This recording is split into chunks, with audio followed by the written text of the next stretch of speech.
Hello everyone, welcome to my channel explore billions. ఇవాళ మన వీడియోలో మనం చాలా important topic parallel operation of single phase transformers. Three phase transformers యొక్క parallel operation కూడా ఉంటుంది. కాకపోతే ముందు సింగిల్ ఫేజ్ ట్రాన్స్ఫార్మర్స్ యొక్క ప్యారలల్ ఆపరేషన్ గురించి డిస్కస్ చేసుకొని అప్పుడు అది అర్థమైతేనే మనకి త్రీ ఫేజ్ అర్థమవుతుంది. ఓకేనా? రైట్. ఇప్పుడు మన టాపిక్ విషయానికి వచ్చేస్తే parallel operation of single phase transformers. ఓకేనా? ప్యారలల్, మనకి ట్రాన్స్ఫార్మర్ అంటే ఏందో తెలుసు, ప్యారలల్ గా ఆపరేట్ చేయడం అంటే ఏందో చూపిస్తాను చూడండి. ఇదిగోండి, ఇది సప్లై. ప్రాక్టికల్ గా ఇలానే ఉంటుంది, నేను గీతలుగా చూపిస్తున్నాను చూడండి. ఇదే మన సప్లై. సప్లై దగ్గర నుంచి లోడ్స్ అన్ని కూడా ప్యారలల్ లోనే కనెక్ట్ అవుతాయి.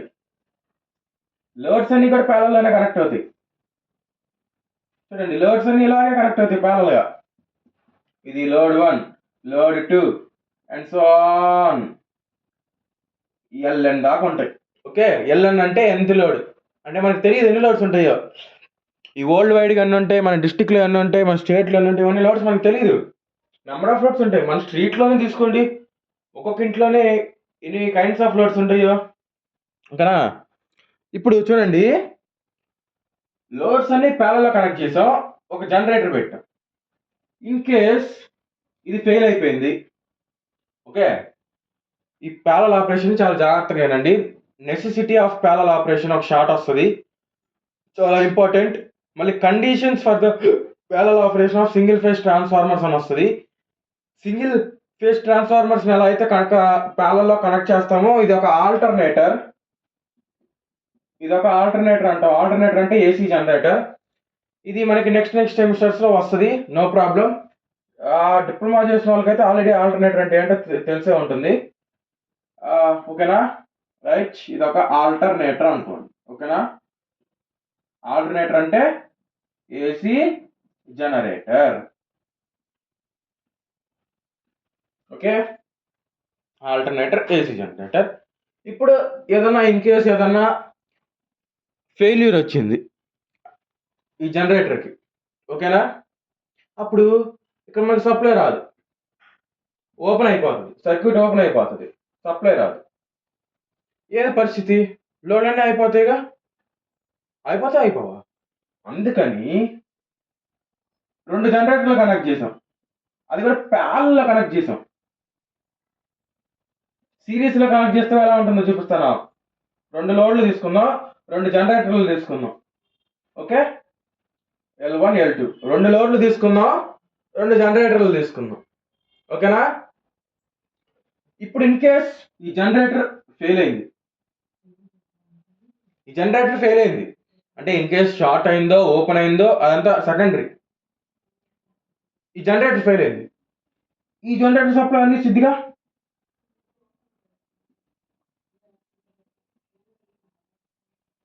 చూడండి, కరెంట్ అనేది ఇలా వచ్చి ఇలా ఫ్లో అవుతుంది. ఇన్ కేస్ నేను చూడండి సిరీస్ లో కనెక్ట్ చేస్తాను. ఒక జనరేటర్ ఉంది, ఆ జనరేటర్ రెండు లోడ్లు వెళ్తుంది. ఓకేనా? జనరేటర్ రెండు లోడ్లు. నేను జనరేటర్ అని ఎందుకు చెప్తున్నానంటే జనరేటర్లోనే కరెంట్ పడుతుంది. ఆ కరెంట్ ట్రాన్స్ఫార్మర్కి వచ్చి ఎయిదర్ ఇంక్రీజ్ ఆర్ డిక్రీజ్ అవుతుంది. ఓకేనా? ఈ జనరేటర్ అనే కాన్సెప్ట్ మీకు అర్థమవుతుంది, ట్రాన్స్ఫార్మర్ తొందరగానే అర్థమైపోతుంది. సీరియస్గా చూడండి, ఈ సప్లై పోయింది. ఓకే, ప్యారలల్ ఎలాగైతే ఇక్కడ సప్లై అయిపోతుందో ఇక్కడ కూడా అలాగే అయిపోతుంది. ఇప్పుడు చూడండి, రెండు లోడ్లు కనెక్ట్ చేస్తున్నా, నేను రెండు సప్లైలు వేస్తున్నా. చూడండి, ఇప్పుడు ఇది పోయింది. సిరీస్ కనెక్షన్లో ఒకటి పోయింది, అంటే ఓపెన్ అయిపోయింది. అది షార్ట్ అయిందా ఓపెన్ అయిందా, అది షార్ట్ అయ్యి ఏమన్నా ట్రిప్ అయిందా, ఐసోలేటర్ సర్క్యూట్ బ్రేకర్స్ వీటి దగ్గర, ప్రొటెక్టింగ్ సిస్టమ్ దగ్గర, అదంతా సెకండరీ. ఓకే, ఒక ఆల్టర్నేటర్ పాడైపోయింది. ఇంకో ఆల్టర్నేటర్ పని చేస్తున్నా మనం సిరీస్లో కనెక్ట్ చేయడం వల్ల ఇక్కడ ఆల్టర్నేటర్ ఉన్నా ఉపయోగం లేదు. ఇక్కడ రెండు ఉన్నాయి ఆల్టర్నేటర్లు, అయినా ఉపయోగం లేదు అక్కడ. ఓకేనా, ఇక్కడ రెండు ఉన్నాయి, ఆ రెండు ప్యారల్ కనెక్ట్ అయినాయి. చూడండి ఎంత సబ్జెక్ట్, ఎంత ఇంట్రెస్ట్గా, ఎంత మీ బుర్రలకు పదును పెట్టేలాగా ఈ సబ్జెక్ట్ ఇంట్రెస్ట్గా ఉంటుంది. ఇక్కడ రెండు లోడ్లు ఉన్నాయి, రెండు సప్లైలు ఉన్నాయి. కాకపోతే ఎలా కనెక్ట్ అయినాయి? సిరీస్లో కనెక్ట్ అయినాయి. ఇక్కడ రెండు లోడ్లు ఉన్నాయి, రెండు సప్లైలు ఉన్నాయి. ఎలా కనెక్ట్ అయినాయి? ప్యారల్లో కనెక్ట్ అయినాయి. ఇక్కడ సిరీస్లో కనెక్ట్ అవ్వడం వల్ల ఒకటి ఆల్టర్నేటర్ ఏమైనా పాడైందంటే due to open circuit current flow అవ్వదు. కరెంట్ ఏమైనా గాల్లో ఫ్లో అవుతుందా? లేదు కదా, వైర్ ఉంటేనే కదా ఫ్లో అయ్యేది కరెంటు. కాబట్టి ఇక్కడ కరెంట్ ఫ్లో అట్లా. ఇక్కడ చూడండి ఇది ఓపెన్ అయింది, కాకపోతే ఇటు సైడ్ వెళ్ళడానికి దారి ఉందిగా, కరెంట్ వెళ్ళడానికి. మళ్ళీ ఇటు సైడ్ వెళ్ళడానికి కూడా దారి ఉందిగా. కాబట్టి ప్యారలల్ ఆపరేషన్ యొక్క నీడ్ అది, నెసెసిటీ అది. To maintain the continuous supply we need to connect all the loads in the parallel. ఇది చాలా ఇంపార్టెంట్ బిట్. ఓకేనా, లోడ్ అసలు ఇంతవరకు చాలా మందికి అయితే ఎలక్ట్రికల్ చదువుతున్నా సరే లోడ్స్ ప్యారలల్ ఎందుకు కనెక్ట్ అవుతాయి తెలియదు. లోడ్స్ ఎందుకు ప్యారలల్ కనెక్ట్ అవుతాయి? To maintain the continuous supply, loads parallel connect అవ్వాలి. నెక్స్ట్ వోల్టేజ్ కాన్స్టెంట్గా ఉండాలి మనకి.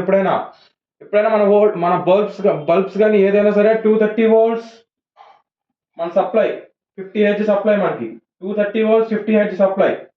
కాకపోతే మనకి ప్లస్ ఆర్ మైనస్ 10 volts ఉంటుంది కాబట్టి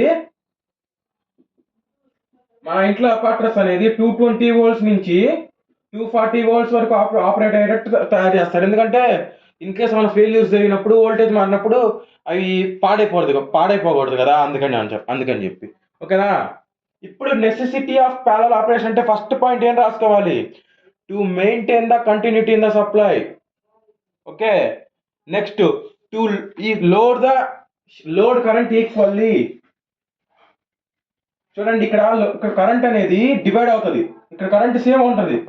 కరెంట్ డివైడ్ అవ్వాలి. ఎప్పుడైనా కరెంట్ డివైడ్ అయితేనే సర్క్యూట్లో మనకి మంచిది. వోల్టేజ్ కాన్స్టెంట్గా ఉండాలి, కరెంట్ డివైడ్ అవ్వాలి. కరెంట్ డివైడ్ అవడం వల్ల ఉపయోగం ఏంటంటే, ఇప్పుడు ఒక వైర్లో ఎక్కువ కరెంట్ ఫ్లో అయితే హీట్ లాస్ ఎక్కువ అవుతుందా, తక్కువ కరెంటా అంటే ఎక్కువ కరెంట్ ఫ్లో అయినప్పుడు. అప్పుడు కరెంట్ డివైడ్ అయిందనుకో కరెంట్ తగ్గిపోతుంది. కరెంట్ తగ్గిపోతే ఆటోమేటిక్గా లాసెస్ తగ్గుతాయి కొంచెం. ఇన్ కేస్ వోల్టేజ్ అలా కాదు, వోల్టేజ్ ఎప్పుడు కాన్స్టెంట్గా ఉండాలి మనకి. ఓకేనా, నెక్స్ట్ ఇప్పుడు మనం ఇదంతా ఎందుకు చెప్పానంటే నెసెసిటీ ఆఫ్ ప్యారలల్ ఆపరేషన్. ఇక్కడ నేను ఆల్టర్నేటర్ ప్లేస్లో సేమ్ ట్రాన్స్ఫార్మర్ని ఊహించుకోండి. నెసెసిటీ రాస్తున్నా ఇప్పుడు ఎగ్జామ్లో, ఇది ఒక ఇంపార్టెంట్ షార్ట్ ఆన్సర్ అనమాట. ఓకేనా, what is the necessity of parallel operation of single phase transformers అని అడుగుతాడు. అప్పుడు ఏం రాయాలి మీరు? ఇప్పుడు నేను చెప్పబోయే పాయింట్లో రాయాలి. ఓకేనా, రైట్. చూడండి, to maintain continuity in supply, కంటిన్యూటీని మెయింటైన్ చేయాలి సప్లైలో. దానికోసం నెక్స్ట్ రిలయబుల్ ఆపరేషన్ ఉండాలి మనకి.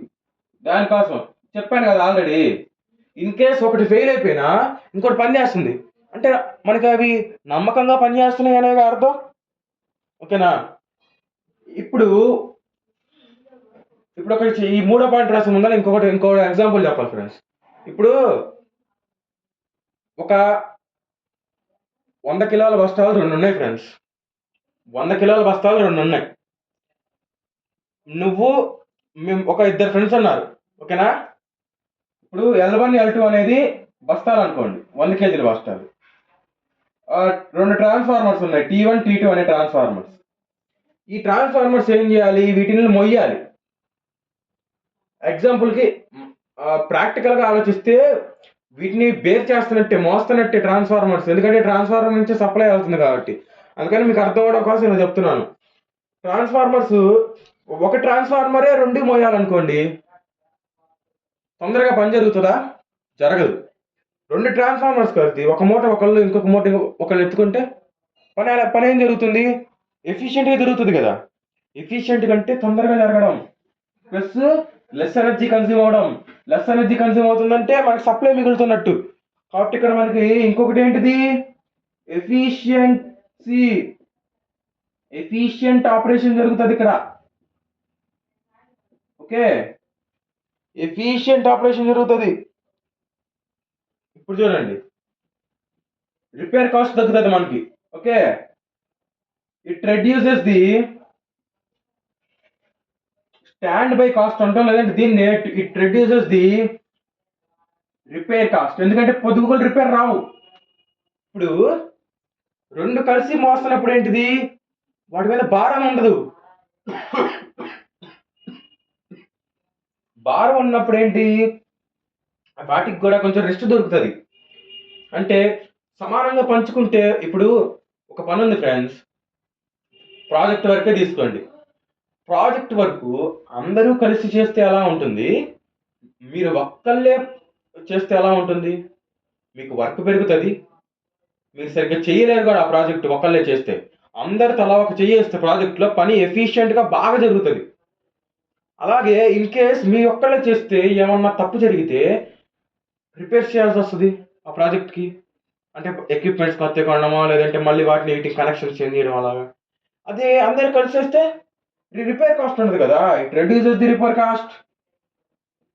ఓకేనా, what is the necessity of connecting transformers in parallel అన్నా, లేదంటే define necessity in parallel operation of single phase transformers అన్నా ఇది రాయాలి. ఇది ఇంపార్టెంట్ షార్ట్ ఆన్సర్ అనమాట. ఓకేనా, నెక్స్ట్ నెసెసిటీ అయిపోయింది. కండిషన్స్, కండిషన్స్ రెండు కూడా షార్ట్ ఆన్సర్స్ ఫ్రెండ్స్. నెక్స్ట్ దీనికి ఎస్ఏ కూడా ఉంటుంది. ఓకేనా, దీనికి కంటిన్యూషన్గా ఒక రెండు ట్రాన్స్ఫార్మర్స్ నేను ప్యారలల్లో కనెక్ట్ చేస్తాను. ఓకేనా, ఒక రెండు ట్రాన్స్ఫార్మర్స్ నేను ప్యారలల్లో కనెక్ట్ చేసి మీకు చూపిస్తాను. ఓకేనా, ఓకే, మన వీడియోలో అది కూడా డిస్కస్ చేసుకుందాం, డోంట్ వరీ. ఒక రెండు ట్రాన్స్ఫార్మర్స్ కనెక్ట్ అయితే ఎలా ఉంటుంది, ఆల్రెడీ చాలా మందికి ఐడియా ఉండే ఉంటుంది ప్యారలల్ ఆపరేషన్ గురించి. ఓకే, నేను మళ్ళీ ఒకసారి డిస్కస్ చేస్తున్నాను. ఓకే, చూడండి, what are the conditions to satisfy the parallel operation of single phase transformers అన్నా, లేదా right the conditions for the transformers are connected in parallel అన్నా, ఎలా అయినా కండిషన్స్ అడిగితే ఈ కండిషన్స్ రాయాలి. మోస్ట్ ఇంపార్టెంట్, రెండు ట్రాన్స్ఫార్మర్స్ యొక్క పొలారిటీస్ అనేవి సేమ్గా ఉండాలి. Polarities should be same. Polarities అనేవి ట్రాన్స్ఫార్మర్కి సేమ్గా ఉండాలి. నెక్స్ట్ సెకండ్ది, the voltage ratios. Voltage ratios దీని గురించి నేను ముందు రాస్తాను. Must be same, must be same. దీని గురించి నేను మళ్ళీ మాట్లాడతాను ఫ్రెండ్స్. పాయింట్స్ అన్ని రాసుకున్న తర్వాత ఒక్కో పాయింట్ గురించి ఈ పైన కొంచెం రబ్ చేసి మాట్లాడుకుందాం. దీని మీద మళ్ళీ వోల్టేజ్ రేషియోస్ వీటిని డిఫైన్ చేయమని కూడా కొన్ని షార్ట్స్ అడిగే అవకాశాలు ఉన్నాయి. ఓకేనా, the voltage ratios must be same. Transformation ratio, ఇది very very important. Transformation ratio must be same. Percentage impedance,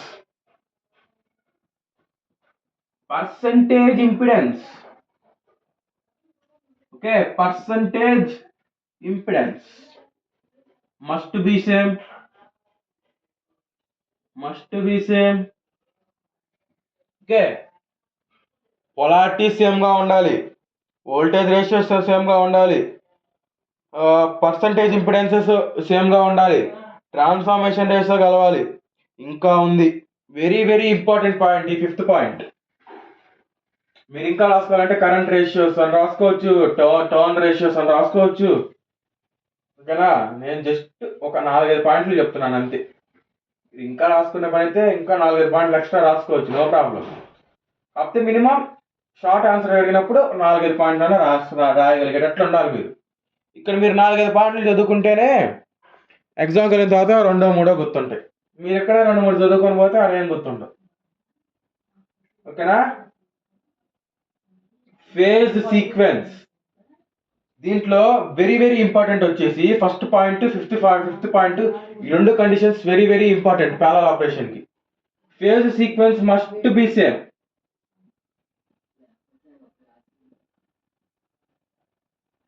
okay, right. First of all define transformation ratio అంటాడు. K ఈజ్ ఈక్వల్ టు, నేను దీని గురించి చెప్తున్నా, ఇది ఒక short answer. V2/V1 is equal to E2/E1 is equal to N2/N1 is equal to I1/I2. ఓకేనా? Okay, ఇది బాగా గుర్తుపెట్టుకోండి. డిఫైన్ ట్రాన్స్ఫర్మేషన్ రేషియో అంటాడు. The transformation ratio is the ratio of secondary voltage to primary voltage, OR secondary EMF to primary EMF, OR ఇంకొక రకంగా అలా రాయొచ్చు. Secondary turns to primary turns, ఇంకొక రకంగా అలా రాయొచ్చు. Primary current to secondary current గా రాసుకోవచ్చు. చూడండి, వీటి ఈ యొక్క డబ్బా కొట్టి దీనిపైన మీరు secondary voltage to primary voltage అనైనా రాయండి. ఓకే, అది కూడా ట్రాన్స్ఫర్మేషన్ రేషియో డెఫినిషనే. Secondary induced EMF to primary induced EMF అని రాయండి, అది కూడా ట్రాన్స్ఫర్మేషన్ రేషియో డెఫినిషనే. Secondary turns to primary turns అని రాయండి, అది కూడా ట్రాన్స్ఫర్మేషన్ రేషియో డెఫినిషనే. ఈ డబ్బా కొడితే పూర్తి మార్క్స్ పడవు, పైన నోటి మాటతో అంటే మ్యాటర్ రాయాలి, అసలు ఈ డబ్బా అంటే ఏంటని. ఓకేనా? ఈ రేషియో ఎలా ఉండాలంట, 2 ట్రాన్స్ఫార్మర్స్ కలవాలంటే ఫస్ట్ ట్రాన్స్ఫార్మర్ ఒక రేషియో K1 అనుకుంటే, సెకండ్ ట్రాన్స్ఫార్మర్ ఒక రేషియో K2 అనుకుంటే, ఈ K1 K2 రేషియోస్ ఏంటి, కలవాలి. దానికోసం రాశాను అనమాట. ఇది డిఫైన్ ట్రాన్స్ఫర్మేషన్ రేషియో అని కూడా ఒక షార్ట్ అడిగే ఛాన్సెస్ ఉంటాయి అనమాట. నెక్స్ట్ ఒక్క నిమిషం, ఇప్పుడు ఇంకా వోల్టేజ్ రేషియో అడుగుతాడు. వోల్టేజ్ రేషియో అంటే V1/V2. ట్రాన్స్ఫర్మేషన్ రేషియోకి రివర్సే వోల్టేజ్ రేషియో. ఓకేనా? కరెంట్ రేషియో అంటాడు I2/I1. ట్రాన్స్ఫర్మేషన్ రేషియోకి రివర్స్. టర్న్స్ రేషియో అంటాడు N1/N2. ఇండ్యూస్డ్ EMF రేషియో అని మాక్సిమం అడగడు, ఎందుకంటే వోల్టేజ్ అయినా EMF అయినా ఒక ఐడియల్ ట్రాన్స్ఫార్మర్ లో సేమే, అది ప్రాక్టికల్ గా మారుతుంది. ఓకేనా? ఇవి రేషియోస్, ఇది వోల్టేజ్ రేషియో, ఇది టర్న్స్ రేషియో, ఇది కరెంట్ రేషియో, ఇది ఇండ్యూస్డ్ EMF రేషియో. అయితే ట్రాన్స్ఫర్మేషన్ రేషియో అంటే ఇది ట్రాన్స్ఫర్మేషన్ రేషియోకి ఇన్వర్సే వాటి యొక్క రేషియోస్ అన్నమాట. ఓకేనా? Voltage ratios must be same. అంటే V1/V2 ఒక ఫస్ట్ ట్రాన్స్ఫార్మర్ ఒక V1/V2, సెకండ్ ట్రాన్స్ఫార్మర్ ఒక V1/V2 ఏం చేయాలి, కలవాలంట. ఓకేనా? ఈ పాయింట్స్ అని మీరు థియరిటికల్ గా అర్థం చేసుకొని గుర్తుపెట్టుకుంటారో బట్టినే వాడతారో మీ ఇష్టం. ఈ కండిషన్స్ ఇవి ఏంటంటే వెరీ వెరీ ఇంపార్టెంట్ అనమాట. ఓకేనా? Right.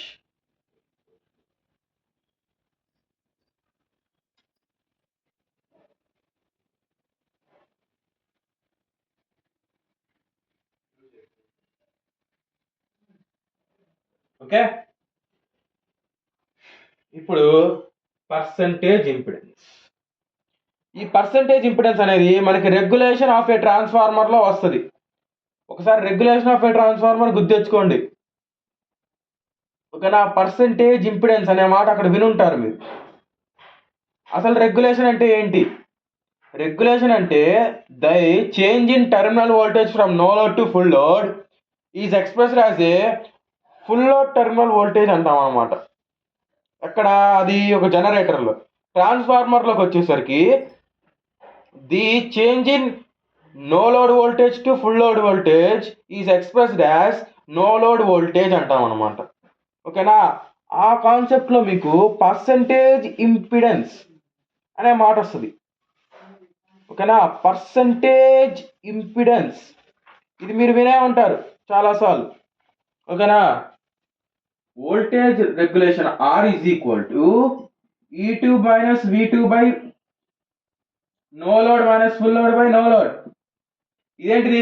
In terms of primary winding. ఇది డిఫైన్డ్ రెగ్యులేషన్ అని అడగచ్చు మనం. R is equal to primary voltage V1 minus E1 by V1.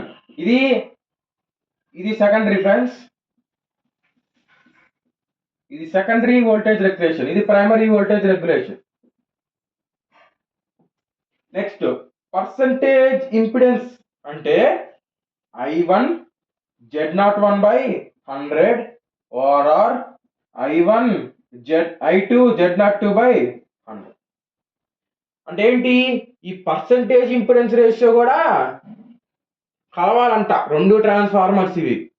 దాంతోపాటు ఈ వోల్టేజ్ రెగ్యులేషన్ అనే పాయింట్ అనేది ఎందుకు చెప్పానంటే ఇది షార్ట్ ఆన్సర్స్కి ఇంపార్టెంట్ అనమాట. Define voltage regulation of a transformers అంటే ఏం రాయాలంటే the change in terminal voltage from no load to full load is expressed as no load voltage. అది సెకండరీ అయితే సెకండరీ అనే మాట వాడాలి, ప్రైమరీ అయితే ప్రైమరీ అనే మాట వాడాలి. ఓకేనా. ఇక్కడ సెకండరీకి వచ్చేసరికి the change in secondary no load voltage to secondary full load voltage is expressed as secondary no load voltage is known as regulation. Regulation అంటే ఏం లేదు ఫ్రెండ్స్, మీ సర్క్యూట్లో ఎంత వోల్టేజ్ డ్రాప్ అవుతుంది అని చూపించేదే రెగ్యులేషన్. నెక్స్ట్ మీరు మాకు సెకండరీ వద్దు ప్రైమరీ రెగ్యులేషన్ రాసుకుంటామంటే the change in primary voltage from no load to full load is expressed as primary no load voltage is known as regulation. ఇలా అయినా రాసుకోవచ్చు, నో ప్రాబ్లం. సెకండరీలో రాసేటప్పుడు సెకండరీ అనే మాట వాడాలి, ప్రైమరీ అని రాసేటప్పుడు ప్రైమరీ అనే మాట వాడాలి. పర్సంటేజ్ డిఫైన్ పర్సంటేజ్ ఇంపిడెన్స్ అంటే ఓకేనా the product of primary current and secondary current or product of primary మళ్ళీ చెప్తున్నానండి, the product of primary current and primary impedance, normal impedance కాదు, equivalent impedance. Product of primary current and equivalent impedance of the primary winding or product of secondary current times of equivalent impedance referred to the secondary is known as percentage impedance.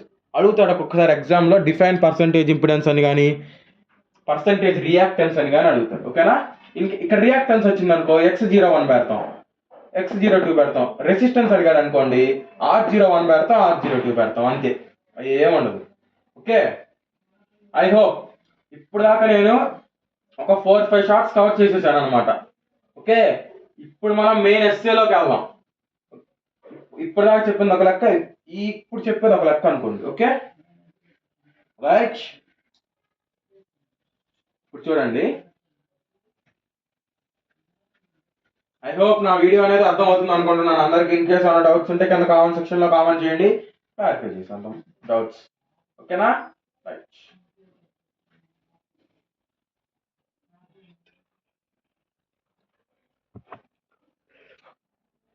Okay. నేను ఈ parallel operation అనేది థియరిటికల్గా మాట్లాడతాను, ప్రాక్టికల్గా కూడా మాట్లాడతాను, ఎలాగైతే ఓసిఎస్సి test మాట్లాడాను. ఓకేనా. కాకపోతే ప్రాక్టికల్గా మాట్లాడితే ఈ వీడియో అనేది లెంత్ అనేది 1.5 hours to 2 hours అవుతుంది. కాబట్టి ప్రాక్టికల్గా ఎక్కువగా మాట్లాడను, జస్ట్ థియరిటికల్గా చెప్పుకుంటూ వెళ్ళిపోదాం. ఎందుకంటే ప్రాక్టికల్గా మాట్లాడుకుంటే అది చాలా లోతుగా వెళ్ళాల్సి వస్తుంది. ఓకేనా రైట్. ఇప్పుడు మన సర్క్యూట్ కనెక్షన్లోకి వచ్చేసరికి చూడండి. ఓకేనా. ఇది బస్ అంటాం. బస్ అంటే ఏం లేదు ఫ్రెండ్స్, సబ్స్టేషన్స్లో పైన లైన్స్ వెళ్తూ ఉంటాయి. ఆ లైన్స్ అన్నిటికి కూడా కాన్స్టెంట్ వోల్టేజ్ ఉంటుంది. ఎందుకంటే ఆ లైన్స్ అలా డిజైన్ చేస్తాం. ఆ కాన్స్టెంట్ వోల్టేజ్ ఉండే లైన్స్నే బస్ అంటాం సింపుల్గా. ఇది ప్రైమరీ బస్, ఇది సెకండరీ బస్. ఓకేనా. ఇది ప్రైమరీ బస్, ఇది సెకండరీ బస్. ఓకేనా. ఇప్పుడు 2 ట్రాన్స్ఫార్మర్స్ తీసుకోండి. ఓకే. ఒక ట్రాన్స్ఫార్మర్ ఇదిగోండి, ఇది ఫేజ్, ఇది న్యూట్రల్. ఓకే.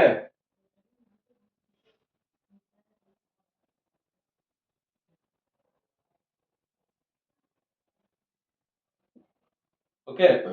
నెక్స్ట్ ఇంకొక ట్రాన్స్ఫార్మర్ తీసుకోండి, సేమ్ అలాగే కనెక్ట్ చేయండి.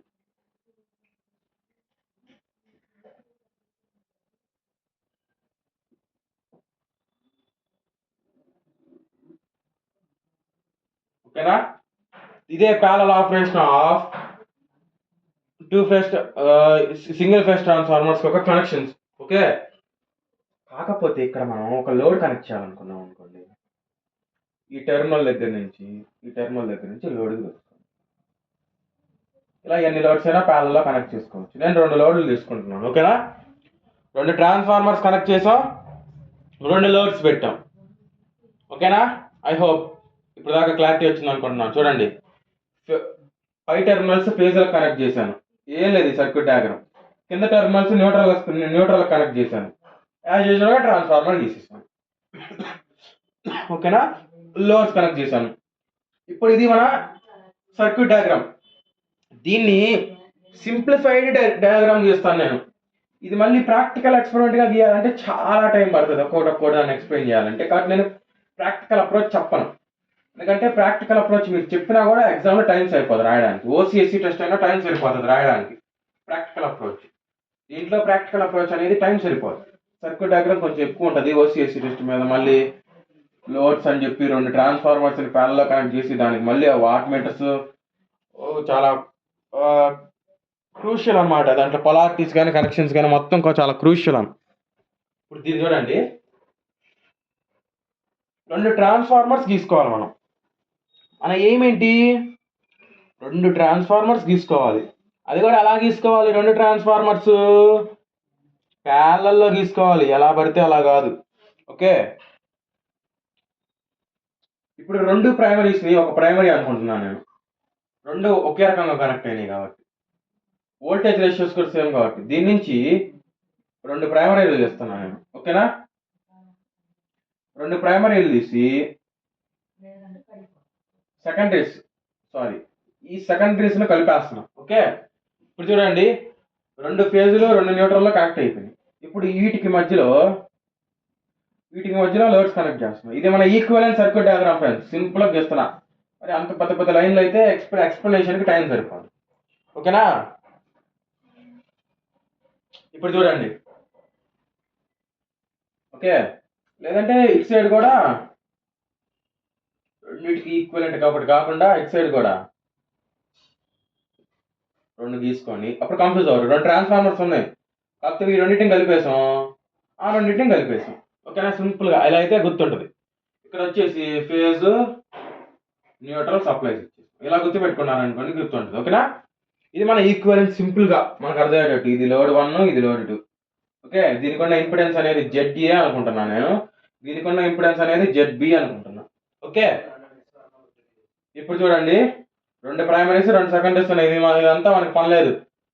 ఇక్కడ ఫ్లో అవుతున్న కరెంటు I అనుకుంటే, ఇక్కడ ఫ్లో అవుతున్న కరెంటు IA అనుకుంటే, ఇక్కడ ఫ్లో అవుతున్న కరెంటు IB అనుకుంటే.